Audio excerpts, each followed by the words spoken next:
This is Eddie Hearn, Matchroom Boxing. You're watching Sporting Icons. You don't need to be anywhere else. So Anthony Joshua had a very brief chat with Adam Smith of Sky Sports, and you can catch that on the Sky Sports YouTube channel, Sky Sports Boxing YouTube channel that is. And just to save you guys going over there, have a look for it, I shall put the video directly to it in the description box of this video. So as soon as you finish with this one, give that one a click, have a little listen to it, come back, drop yourself a comment, all that kind of good stuff if you haven't seen it already. So within this interview, Joshua spoke briefly about Usyk versus Bellew. Of course, that's going to be happening next weekend. And of course, on December 22nd, it was officially announced today, Dereck Chisora and Dillian Whyte, the rematch. Okay, so he gave his thoughts on those scenarios as well. But he also said that he has a date on April the 13th, and he looked at the camera and was speaking directly to Wilder, which is, you know that we're ready. Just be realistic in your negotiations. In other words, know your role. You are B-side for life. Be realistic. Don't outprice yourself like you did before. Don't waste everybody's time. Negotiate properly. But of course, Anthony Joshua saying this to Deontay Wilder, all kind of, it would appear anybody within the Wilder team, including a selection of his fan club, as in a lot of the channels, talking common sense to them is about as useful as buying a cock ring for a damn hamster. It just wouldn't fit, okay? It would just be totally pointless. So common sense doesn't seem to fall on that camp. So when you say to him, be realistic in your negotiations, you may as well be talking to a brick wall, okay? They don't know what realistic is. They have this persona, especially Wilder, as over the last year or so, every thought that he's gone through, every time he goes to the toilet, every time he lays down in bed, he goes shopping, he goes to the gym, whatever it is that he's doing, Anthony Joshua, Anthony Joshua, Anthony Joshua. Anthony Joshua owns his soul in reality. So because of all this, Wilder started to slip a little bit. It's almost like he's starting to go mad. I don't know whether this is a persona that he's putting on, but he's doing it more and more regularly, where he's whispering when he talks, speak it, believe it, receive it, where he's actually starting to lose his marbles, okay? And to the point where he believes by beating Tyson Fury, he becomes the A-side. He becomes the A-side in negotiations when it comes to Joshua. By beating a guy who's been inactive for 2.5 years, put on 140 pounds within that time, carried it around with him for 2.5 years, come back and fought Ferry, who's actually a promoter, not a boxer, and then Francesco Pianetta, who got knocked out by Kevin Johnson, a guy who Daniel Dubois previously fought, right? So, as I said, how on earth is Wilder saying that he is the A-side? I'm kind when I'm saying he's the B-side. B-side for life. To become A-side, you have to beat Joshua. Beating Tyson Fury does nothing. At this stage, I'm a big fan of Tyson Fury, but at this stage, it's pointless. Really, because Tyson Fury isn't ready. And I hope to be wrong on this one. I hope Tyson Fury is going to go in there and do an absolute number on him. I would be the happiest camper in the world right now if that was to happen. But reality is, it ain't going to happen. But as I said, I hope to be wrong.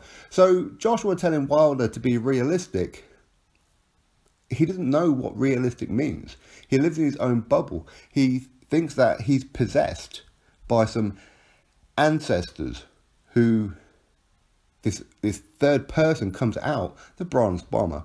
Not the silver bomber or the gold bomber, but the bronze bomber. Why? Because he couldn't even get silver at the Olympics. In arguably the worst heavyweight Olympics in history, he couldn't even get silver. Okay? But regardless of all that, he's done well. Okay, he's been managed very, very well, as in cherry picking, sleeping in the shadows. 40 fights, man. 40 fights. And we're still asking him to step up. That's unheard of in the history of boxing. Isn't he an embarrassment to the heavyweight division? If you are American, are you not embarrassed looking at this guy? Of course you guys want to support him and you want him to be the A-side and you want him to be the real champion. But come on now. Come on. By beating Tyson for a lineal ship that doesn't even exist, it's a one-stop lineal ship. Vladimir Klitschko had it, and it was broken from before him. So it's not even true lineal ship, okay? Him being WBC champion, listen, he's defended that belt against people who don't deserve the title.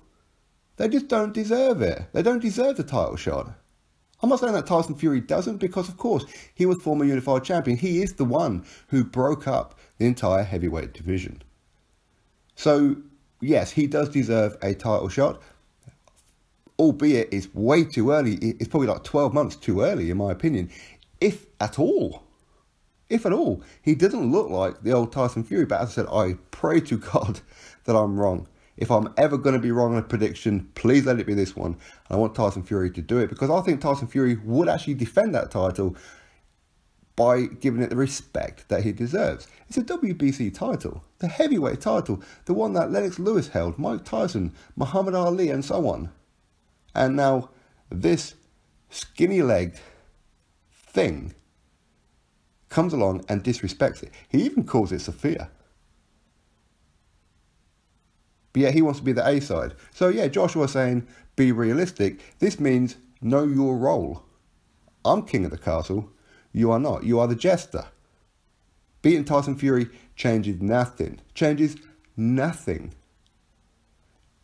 Fact being, it's a 21,000 arena against Tyson Fury in Los Angeles at the Staples Center. It's not even sold out. It's not even sold out. After over a month, it's not even sold out. How is that even possible? In fact, it wouldn't surprise me if Dillian Whyte versus Dereck Chisora sells out before Wilder Fury does. Even though that Wilder Fury have had a month in advance on this one. Speaking of which, hey Frank, how's it going with StubHub? Is it alright? Cool.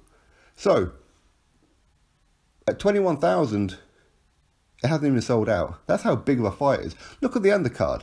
Garbage. Absolute garbage. And I'm being told by a lot of people today, that's going to be $85. $85 for that. Unbelievable, really. Unbelievable. So, anyway. But yeah, it's a big issue with the fact that Joshua against Povetkin didn't sell out 90,000. It only sold out 83,000. But that's a failure. But yet Wilder can't even sell out 21,000. In fact, in his fight before then, in his 40th fight against Luis Ortiz, a guy who 1 hour before the fight was failing the medical. He had to force that situation to get in the ring. They weren't even going to let him in the ring. Charles Martin and Dominic Brazil were on standby. Charles Martin walked away. Dominic Brazil still stood there to replace Luis Ortiz 1 hour before the ring walk. That's who Wilder beat. But regardless of that, it was a 19,000 arena, Brooklyn, New York, 14.5 thousand. That meant 4,500 empty seats. 4,500 empty seats from a 19,000 arena. Wilder, you are B-side for life, man. In fact, I'm being kind when I'm calling you B-side for life. So please, pretty please, with a cherry on top, with a sprinkle of sugar, whatever it may be, after Tyson Fury, please fight somebody with a pulse. Fight somebody who's ready. Now, I don't disbelieve that Tyson Fury in his own mind believes that he's ready. Because he does look at Wilder as flawed and very predictable. He said himself, Wilder has 2 punches, a left hook and a straight right. He's pretty fast on his feet, you know, we've got to give him that one. And he has a lot more heart than what I thought he did, which he showed against Luis Ortiz. Again, a guy who shouldn't have even been in the damn ring with him because he was failing the medical. Yet he was rocking the hell out of Wilder in round number 7, right? Rocking him. He needed the help of the medical team and the referee. Even the judges were getting ready to screw Ortiz had it gone a distance. But no matter what, just be realistic. He had first opportunity. He had first chance of fighting Joshua instead of Parker. He was given first refusal. 50-50 or no fight is what he said. Didn't want it, did he? Then this time round, he gets backed into a corner where Joshua actually sends him a contract with $15 million. $15 million. That's 7 times more money he's ever made at his highest career payday. That is more money than he has made in his entire career combined.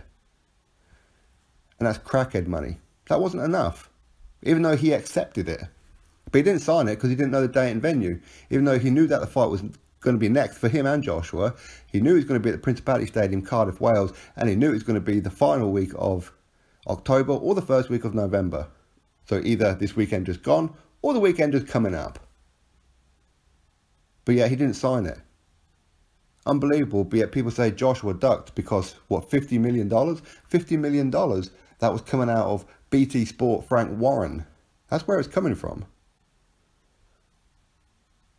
And anybody who knows anything about this knows Joshua cannot fight on BT Sport. It's impossible. Impossible. Unless, for example, I'll give you a scenario, Joshua versus Tyson Fury. Tyson Fury is the mandatory for Anthony Joshua. They go to a purse bid. Frank Warren wins the purse bid. Then yes, Joshua has to go on BT Sport. But against Wilder, it's champion versus champion. That means it's a voluntary. So it was always going to be a no-go. So yeah, Wilder, please don't outprice yourself. Get in the ring, take your beating like a man, and sail off into the sunset. And hopefully we never ever see or hear from you again. Because that's what's going to happen. The minute he loses, hopefully against Tyson Fury, by the way, we'll never ever going to see him again. All these little leech fanboys who just troll the internet with their hate will disappear. Go cling on to Errol Spence or whatever it may be. But leave the heavyweight to the big boys. Your hope, your one and only hope. He's a fraud champion, let's be real, he's fraud. He's never once stepped up, and he's not planning on to either. That's why he's fighting Tyson Fury. It's a cherry pick of all cherry picks right now. Before then, as I said, Luis Ortiz was failing the damn medical for high blood pressure. Before then, Bermane Stiverne, who shouldn't have been his damn mandatory. Bermane Stiverne. His last fight was against Derek Rossi, what, 18 months or so before then? And before that, it was Deontay Wilder, where he lost the title to Wilder. But Bermane Stiverne was the mandatory. He ducked Alexander Povetkin because he failed a PED test that turned out that he didn't actually fail it, by the way, and that's fact, you can go look it up. Because I know a lot of people want to cling on to that one, but in fact, no, that fight should have went ahead. And he fought Gerald Washington, he fought Chris Arreola, he fought Arthur Spilka, and was getting tagged big time against Arthur Spilka. He fought Johan Duapa and was getting battered around from pillar to post and was hitting Duapa with his biggest shots, and Duapa was still coming forward. In the end, Wilder needed the referee to step in. Much like against Gerald Washington, the referee stepped in, even though he wasn't even hitting Gerald Washington, but the referee stepped in. He's probably the most protected champion in boxing history. Probably the worst WBC champion that there has ever been. And I'm talking about someone who has defended the belt more than once. Not someone who just got the belt and then lost it. At least Joshua, okay, so he won a bunch of belts that Tyson Fury had, but he had to go around and beat other people for it. People say Tyson Fury is the man who beat the man. Well, Joshua also beat that very same man in more spectacular fashion by knockout, dropped him to the floor 3 times, stopped him on the ropes. But people say, yeah, but Joshua, he hit the deck too. In round number 6, he went down, right? He got back up again, didn't he? And I know a lot of people who say that are Wilder fans. Well, Wilder got dropped to his backside, and the bell saved him against Harold Sconiers. The referee counted to 8, he was all on wobbly legs, and the bell went. Saved him. Against Dustin Nichols as well. That wasn't ruled as a legit knockdown, but it was actually a knockdown, just that the referee just didn't count it. He was on wobbly legs against Eric Molina. Luis Ortiz had him out of there. The referee could have and should have stopped the damn fight at that point. Tyson Fury fans say about Joshua hitting the deck. Tyson Fury also hit the deck against who? Steve Cunningham, a cruiserweight. And against another guy who I can't remember his damn name before that. No disrespect to Tyson Fury. As I said, I'm a big fan of Tyson Fury. But just be realistic. So Anthony Joshua, he's right. Be realistic. And I'm pretty sure there can be a whole load of Wilder fans out there jumping all over this. Great, Joshua spoke. We can make a video. We can talk about Joshua again rather than just make up stories. Now we can actually talk about something that he's actually said, so we can get some views, so we can get some subs and some super chats and things like that. Because without Joshua, there'd be nothing. Literally nothing. All they do is talk negatively. That's all they do. Talk about Dillian Whyte. He ducked Luis Ortiz. Behave yourself. Talk about Joshua. He ducked Luis Ortiz and Deontay Wilder. Behave yourself. At least Deontay Wilder, well, I say at least, Deontay Wilder ducked Dillian Whyte, Alexander Povetkin, Anthony Joshua, Joseph Parker, Luis Ortiz for a long, long time, then got forced into fighting Luis Ortiz by Stephen Espinosa in Showtime. Forced into it. This is your guy.